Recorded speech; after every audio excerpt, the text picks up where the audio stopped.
Hi, wrestling fans. Thanks for clicking the Dreaded D Rose report. Let me get on this rampage of Chyna. Chyna posted a video online Friday answering questions concerning WWE, and she continued her campaign against the return to the Sports Entertainment League and ponders why Vince McMahon won't let her back. Unlike other wrestlers, she says, all this time I thought they understood what was happening. I know they thought I quit. There was a contract, my contract was up, and I wasn't happy with it. Truth is, they let me go and never heard from WWE since. She says of the circumstances behind her departure from WWE in 2001. Well, she said, I recently reached out to Vince. Well, not recently, but many times.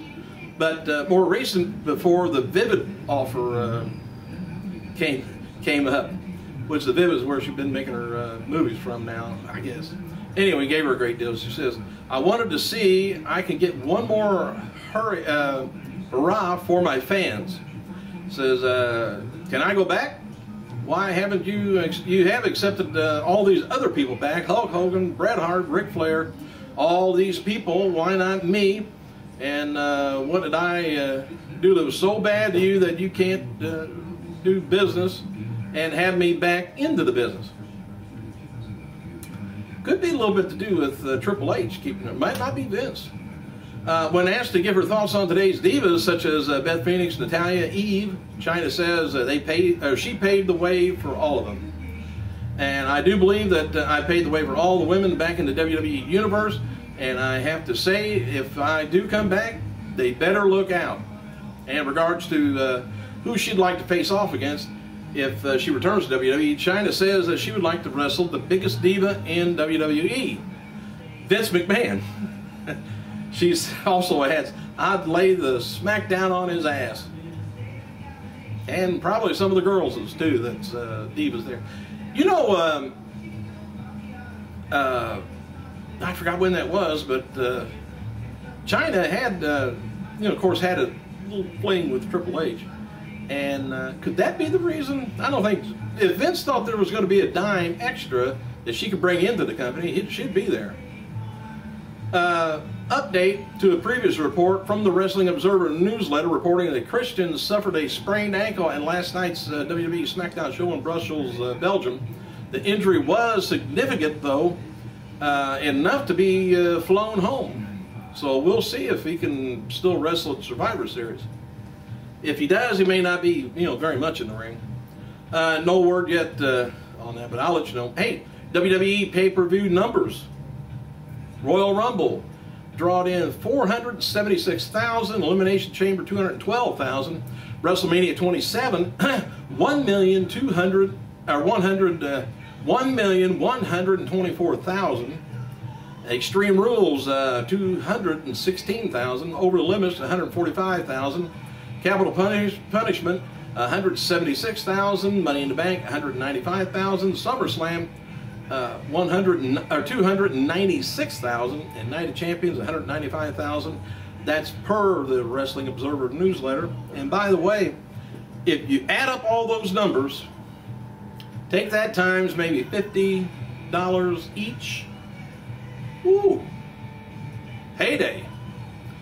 Wrestling Observer newsletter also reporting that the tentative plan for Kane to make a comeback to the ring is at Royal Rumble. Probably be a surprise, maybe the last entrance into the thing. And Paul Bearer wrote on Facebook, please keep in mind, keep my longtime friend James Kamala Harris in your thoughts and prayers. James had one of his feet amputated earlier in the week due to diabetes and other medical issues. He says, I was his manager when he first began into the business in 1978.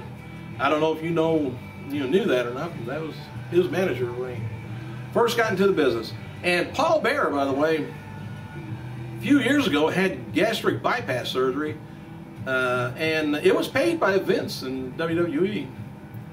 And he was on the verge of, he was either diabetic or on the verge of, and his health was, Paul Bearer I'm talking about, went downhill quick, but he got the gastric done, and he came back just to have, be thrown over the railing and killed last year. I think it was last year, the year before. Anyway, wasn't killed. He's on Twitter. MMA fighting caught up with Alistair Overeem on Friday after he met with his UFC opponent of 141, Brock Lesnar. He said for the first time, Overeem talked at a press conference with Lesnar, about the scene and his move to Vegas and his UFC on Fox pickup and Golden Glory lawsuit. Not sure what that is. He wants to send Lesnar back to WWE, by the way. Recently released WWE talent Harry Smith, or David Hart Smith, appeared on Over the Top radio show at 9 p.m. I think it's tonight. Could have been last time, I think it's tonight. He'll discuss growing up with the Hart family, wrestling in Canada, Japan, WWE, and his mixed martial arts aspirations. Show takes place, like I said, I think it's either tonight or last night. If it was last night, I'll tell you about it tomorrow, what he said. WWE returns to the Bank Atlantic Center, Sunrise, Florida, Saturday, December 3rd, 7:30, Ocean Center, Daytona Beach, Florida, Sunday, December 4th, 2011 at 5 p.m. And WWE Shop.com has released John Laurinaitis' Future Endeavor t-shirt. It's 100% cotton. It reads Future Endeavor on the front. And John Laurinaitis, Executive Vice President, Talent Relations, Interim General Manager, Monday Night Raw on the back. Which should cover the whole damn thing. Their product description reads, when their run is ended, some go out with a bang, others with a whimper, but all are future endeavor. WWE's website published an article Thursday speculating the Undertaker's whereabouts and when he'll return. It says Undertaker, who made his WWE television debut 20 years ago at Survivor Series 1991, hasn't been seen on television for months. The storyline-driven article questions whether the Undertaker could appear at Survivor Series or at WrestleMania 28 from Miami. Said that the Phenom is to re-emerge in time to compete on the grandest stage of them all. He will be attempting to extend the streak to 20-0. With that in mind, is it possible that the dead man may not be seen until the show of shows? Article also appears with the dead man's history and disappearances and returns, so you check that out. How many times he's taken off and came back.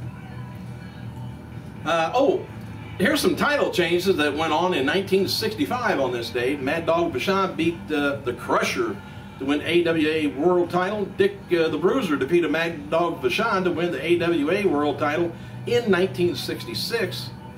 1973, Tank Morton defeated Dewey Robinson in a vacant TSW World American title.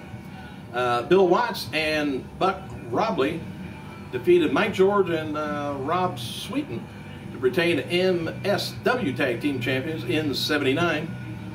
2001, Edge defeated Kurt Angle to win the WCW United States title. Also, the Hardy Boys, Matt and Jeff, defeated Booker T to win the WWF Tag Team titles. Well, I think I said 2001. Birthdays, WWE Tough Enough winner Matt Capitelli, 32 years old, two-time WCW champion. Remember old Glenn Disco Inferno Gilberti, 43 years old. Former ECW talent Electra, 39 years old, and former WWE diva Lena Yada. I always like that name, 33. Also, this would have been the birthday of former Ring of Honor and CZW Tag Team Champion Trent Acid. Would have been 31. Sad story on that. All right. Also, in 2007, TNA held the Genesis pay-per-view in Orlando, Florida, where Gail Kim defeated Roxy and ODB and Angel Williams. Remember her? In a four-way match to retain the TNA Women's title. Jay Lethal defeated Sonya Dutt to win the X Division title. Team 3D stole the belt after the match, by the way. Christians Coalition, AJ Styles and Tomko defeated Steiner Brothers, Rick Steiner and Scott, retained the TNA tag titles. Kaz defeated Christian Cage in a ladder match for the Fight for the Right tournament. That was 2007. Kurt Angle and Kevin Nash defeated the Sting and Booker T to retain the TNA World title for Angle. And title changes that happened in 1985 is Eddie Gilbert and the Nightmare. Remember who the Nightmare was? Defeated Wendell Cooley and Al Perez in NSWA tag team titles. Eric Embry defeated Jeff Jarrett to win the WCCW World title in '88. That was a light heavyweight title. In 1991, Ted DiBiase defeated Virgil to win the $1 Million Championship belt back. And happy birthday to Christy Ricci, 29, and former diva Crystal Marshall, 28 years old. I think that's about it for right now. So, hey, thanks for clicking, you guys. Take care of yourself. I gotta go.